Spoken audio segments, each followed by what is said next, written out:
What's going on, Newton Conover City School leadership? This is Dr. Gabriel, and I'm here to go through a couple items relative to the Teacher Work Conditions Survey, also cleverly known as the NCTWCS, which sounds like a 90s, like all-girl group. Okay, but don't be confused. They did not sing I Get So Weak. I think that was TLC. Okay, but from the Who Cares department. Anyway, here are the items that we're going to be looking at relative to utilizing the Teacher Work Conditions Survey data for the 2015-16 school year, which I will add those two keywords there so you guys do not think that I have a fourth grade education. All right, step one, analyze the work conditions survey results or reports for your respective school. And you can substitute the word school where I have the word district. You have detailed results, you have summary results, and summary comparison results. 2, review and possibly prepare action steps for statements that are below 80% agreement, and this is for any of the indicators, that drop 10% or more from the 2014 Teacher Work Conditions Survey, or are below the North Carolina average by 5% or greater. And then finally, another step is share your findings with your school improvement climate goal team. Ask for their input in addressing gap areas. Because guys, your time and your resources both should be driven by your school improvement plan, which should be aligned to the district plan. If you do not have an indicator relative to school climate, then that means to your staff that is not important. And not that you don't think it's not important, but I do think, guys, that a school climate where people feel empowered, they feel like their opinion matters, they're given leadership opportunities, and you want them to grow, that is a school building with staff members who are better equipped to help their kids move forward, feel empowered, and grow. So that's why I feel like these are very, very important. These perception surveys, which seem light to some people, but I really do feel like it sheds a light on areas of your school that you've had suspicions about that were not exactly where they need to be, but this gives you the impetus to be able to address them because it gives you data points. So if you click on that link there off the video page, it will take you to ncteachingconditions.org/results. So as you scroll down, look for Newton Conover City Schools, and if you're not aware that that's where you work, you should be hitting the head with a tack hammer. Okay. Whoa, I didn't say that. All right. If you scroll down accidentally and click on Northampton County Schools as well, you may also find some unfavorable results. Just saying. All right. When you get to this screen, let's just click on first item here. You guys can give this a look. It's called the result details. So what you're going to see here is a bunch of either links off of the University of Hawaii webpage with the rainbow design here, or perhaps it is a visual display of the percent agreement. So green and blue indicate percent agreement. Agree and strongly agree, but the way I look at it, it's all agree.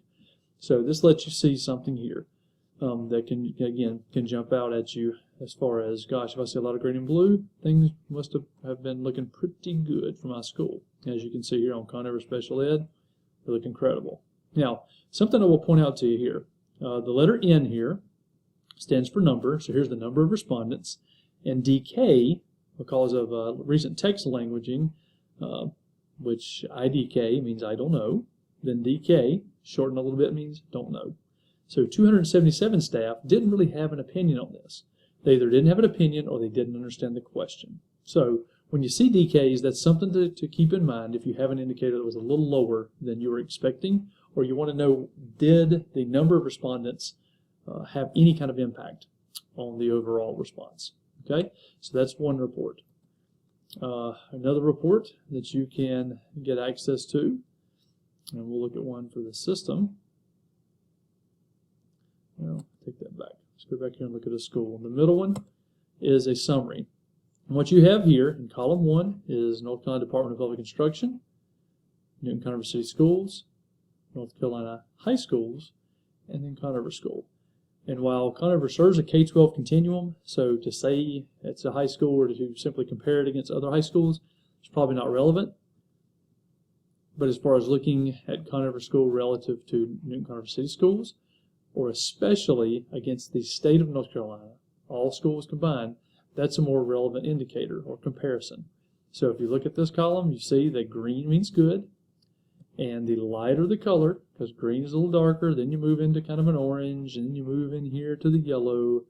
Once you start getting into the pale yellows, okay, and then looking at some oranges and lighter yellows, that means that that's an area you want to be able to focus on. Green means good, just like it does on most of our data reports. But as you get colors a little different, that's what you want to keep an eye on. The main comparative point here would be looking at your school and then looking over here at the state of North Carolina. And if you are less than or more than 5% lower than the state, that would be an indicator to look at. And again, this is the state of North Carolina as a whole, but about 5% would be a good indicator to look at.